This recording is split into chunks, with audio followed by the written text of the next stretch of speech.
আমার বান্দার লাশটা তওবার রাস্তার মধ্যে থাকে। সুবহানাল্লাহ। শেষ পর্যন্ত ফেরেশতারা টাইনা ধরছে, পিছনের রাস্তা টাইনা ধরছে আর সামনের রাস্তা টাইনা গলায় দিয়েছে। আল্লাহ রাব্বুল আলামিনের রহমতের ফেরেশতারা তার জান কবজ করে নিয়ে গেছেন। সুবহানাল্লাহ। তওবার জন্য রওনা হয়েছিল, ঠিক কিনা? তওবার জন্য মনের মধ্যে জ্বালা যন্ত্রণা শুরু হয়েছিল, ঠিক কিনা? তাহলে তওবার শর্ত তার মধ্যে ছিল, তওবা করতে পারে নাই, পরিপূর্ণ ইচ্ছা ছিল। এই ইচ্ছা থাকার কারণে রব্বুল আলামিন তাকে মাফ করে জান্নাতের মেহমান বানিয়ে নিয়েছেন। বলুন না সুবহানাল্লাহ। এই তওবার জন্য 4টা পুরস্কার আছে। কয়টা ভাই? কয়টা? 4টা।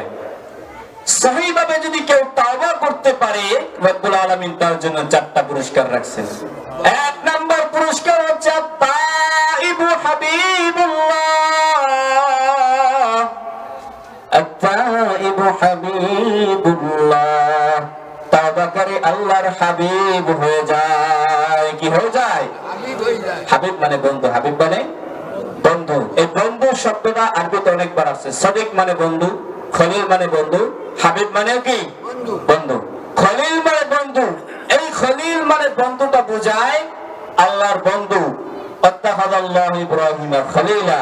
আল্লাহ তাআলা ইব্রাহিম আলাইহিস সালামকে তার বন্ধু বলছেন। এই ইব্রাহিমের খলিল অর্থ যে বন্ধুটা, এই খলিল ছিল আল্লাহর পাগল। কার পাগল ছিল? আল্লাহর পাগল ছিল। আর যে হাবিব শব্দ, বন্ধু, হাবিব শব্দের অর্থ যে বন্ধু, এই হাবিবের প্রতি স্বয়ং আল্লাহ পাগল ছিল। বলুন না সুবহানাল্লাহ। তাহলে বাম কোনটার বেশি, খলিলের না হাবিবের? হাবিবের। তাহলে তাওবাকারী কার হাবিব হয়ে যায়? বলেন আল্লাহ। কার? আত-তাইবু হাবিবুল্লাহ। তাওবাকারী রব্বুল আলামিনের হাবিব হয়ে যায়, বন্ধু হয়ে যায়। এটা হচ্ছে 1 নাম্বার পুরস্কার তাওবাকারীর জন্য। 2 নাম্বার পুরস্কার হচ্ছে আত-তাইবু মিনাজ যামবি কামাল্লা যামবালা। তওবাকারী যদি সেই নিয়তে খাঁটি দিলে অনুতপ্ত হয়ে তওবা করতে পারে, রব্বুল আলামিন তার গুনাহগুলো মুক্ত করে মাসুম বাচ্চার ন্যায় দুনিয়ার জমিনে রাখেন। সুবহানাল্লাহ। মাসুম বাচ্চা ভূমিষ্ঠ হওয়ার পরে যেরকম গুনাহ মুক্ত থাকে, রব্বুল আলামিন তার 2 নাম্বার পুরস্কার হিসেবে তার গুনাহ খাতা সেভাবে মুছে মাসুম বাচ্চার ন্যায় কবুল করে নেয়। সুবহানাল্লাহ। 3 নাম্বার পুরস্কার হচ্ছে আল্লাহ তাআলার উপর যে ব্যক্তি নিজের গুনার প্রতি অনুতপ্ত হয়ে তওবা করে, এতদিন গুনাহ করছে শয়তানের জিম্মায়, ঠিক কিনা বলেন? গুনাহ কি আল্লাহর জিম্মায় হয়? না। হয়? কার জিম্মায় হয়? শয়তানের জিম্মায় গুনাহ করছে।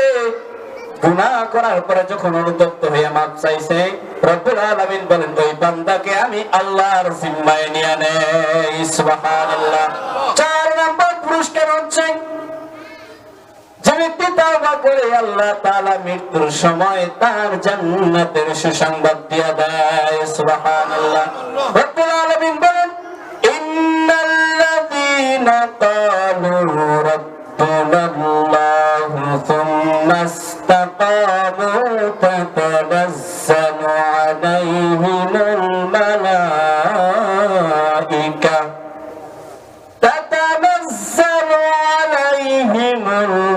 الملائكة ألا تخافوا ولا تحزنوا وأبشروا بالجنة التي كنتم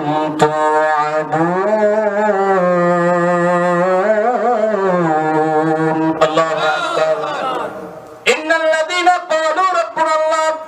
ওই সমস্ত ব্যক্তিরা যারা বলবে আল্লাহ আমাদের রব, সুম্মা ইসতাকামু, এই কথার উপর যারা ইস্তেকামত থাকবে, দৃঢ় সংকল্প থাকবে, তাতানাজ্জালু আলাইহিমুল মালায়েকা, মৃত্যুর সময় আল্লাহ তাআলা তাদের জন্য একদল রহমতের ফেরেশতা পাঠিয়ে দেবেন।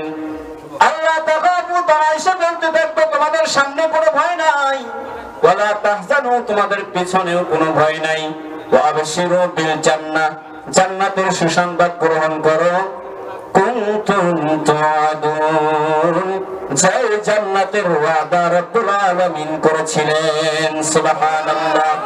তাহলে তোমাদের পিছনেও কোনো ভয় নাই, সামনেও কোনো ভয় নাই। ফেরেশতারা এসে বলবে আর বলবে তোমরা জান্নাতের সুসংবাদ গ্রহণ করো, যে জান্নাতের ওয়াদা রব্বুল আলামিন দিয়েছিলেন। ঠিক কিনা বলেন? তাহলে সামনে আর পিছনে কোনো ভয় নেই মানে কি? পিছনে ভয় মানে দুনিয়া, এখন তো আখিরাতে চলে যাবে নাকি মৃত্যুর সময়। দুনিয়ায় তোমার সওয়াল পাওয়াল, ছেলে মেয়ে বউ যারা আছে সবার দায়িত্ব আমরা ফেরেশতারা নিয়ে নিলাম। আর আখিরাতের অর্থাৎ সামনের যে তোমার দায়িত্ব আমরা নিয়ে নিলাম, চিন্তা নাই। এর উদ্দেশ্য হচ্ছে যতক্ষণ না পর্যন্ত তোমরা জান্নাতে প্রবেশ করো ততক্ষণ তোমাদের কোনো চিন্তা নাই। সুবহানাল্লাহ। তো জান্নাতে প্রবেশ করাই এরপরে জান্নাতে প্রবেশ করা যাবে, এর আগে যাবে না। তাহলে তাওবার পুরস্কার কয়টা? 4টা। ওনার জন্য অনুশোচনা হওয়া লাগবে, অনুতপ্ত হওয়া লাগবে। এরপরে 6টা শর্ত মানিয়া গুনার জন্য অনুতপ্ত অনুশোচনা হয়ে আল্লাহর কাছে দোয়া করতে হবে। যদি দোয়া করে আল্লাহর কাছে মাফ চেয়ে দুনিয়া থেকে যাইতে পারি, তাহলে রব্বুল আলামিন আমাদেরকে 4টা পুরস্কার দান করবেন। বলুন না সুবহানাল্লাহ। তাহলে আমাদের বিষয় বুঝে আসছে, যে সম্পর্কে আলোচনা করছি কিছুটা হলেও তো বুঝে আসছে নাকি? তাওবা, এখনো সময় আছে ভাই। মৃত্যু নিশ্চিত না যে আমার এখনই মৃত্যু হবে, এটা কিন্তু কেউ বলতে পারবে না। এখান থেকে বাড়ি যাওয়ার কোনো সুযোগ নাই। তাহলে এখনই আসি, তওবা করি, আল্লাহর পথে ফিরে আসি, মৃত্যুর জন্য প্রস্তুতি গ্রহণ করি। যাহা কিছু কথা বললাম সর্বপ্রথম আমাকে, এরপরে আপনাদেরকে আমল করার তৌফিক দান করুক। সকলে বলুন আমিন। আমার তৌফিক ইল্লা বিল্লাহ। আসসালামু আলাইকুম ওয়া রাহমাতুল্লাহ। আলহামদুলিল্লাহ।